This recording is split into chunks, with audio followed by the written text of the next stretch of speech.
नमस्कार दोस्तों स्वागत है एक बार फिर से आप सभी का नए वीडियो में। दोस्तों आज हम लोग इस सवाल को हल करेंगे। ये सवाल दो चर वाले रैखिक समीकरण युग्म क्लास 10th का है। दोस्तों इस तरह के सवाल बोर्ड एग्जाम में अक्सर पूछे जाते हैं।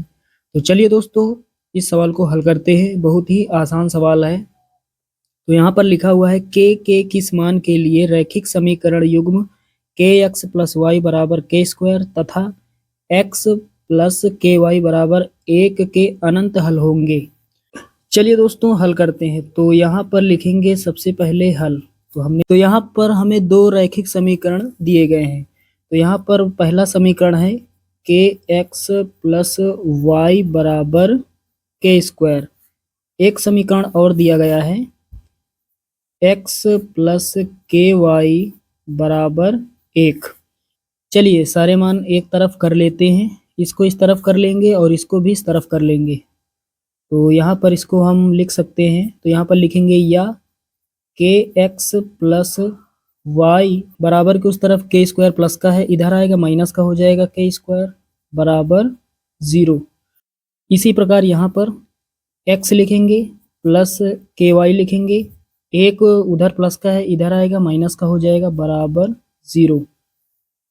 अब दोस्तों इस समीकरण की तुलना हम करेंगे a1x plus b1y plus c1 बराबर 0 से, और इस समीकरण की तुलना हम करेंगे a2x plus b2y plus c2 बराबर 0 से।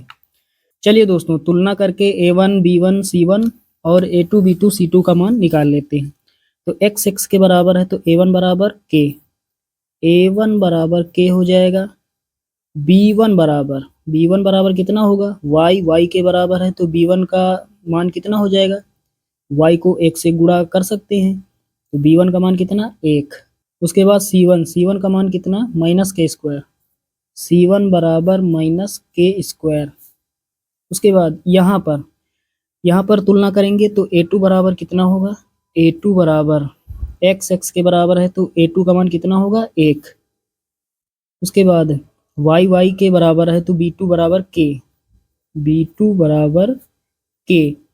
c2 का मान कितना हो जाएगा, c2 का मान -1।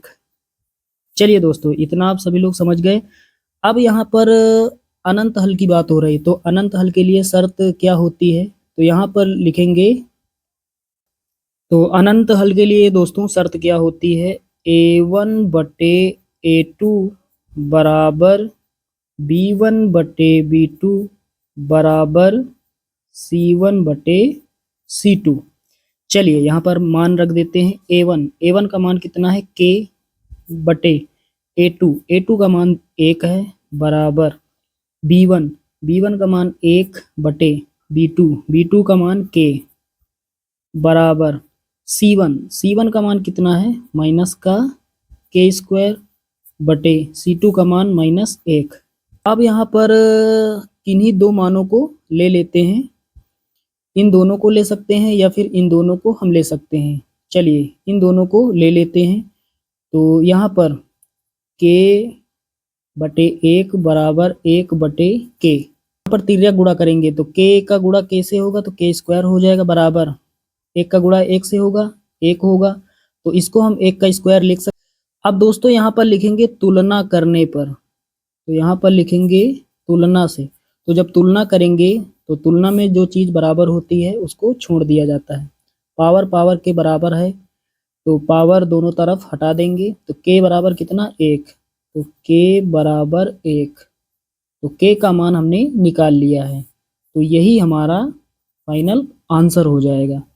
तो साथियों उम्मीद करता हूँ कि ये सवाल आप सभी लोग समझ गए होंगे। चलिए दोस्तों मिलते हैं अगले वीडियो में, तब तक के लिए जय हिंद।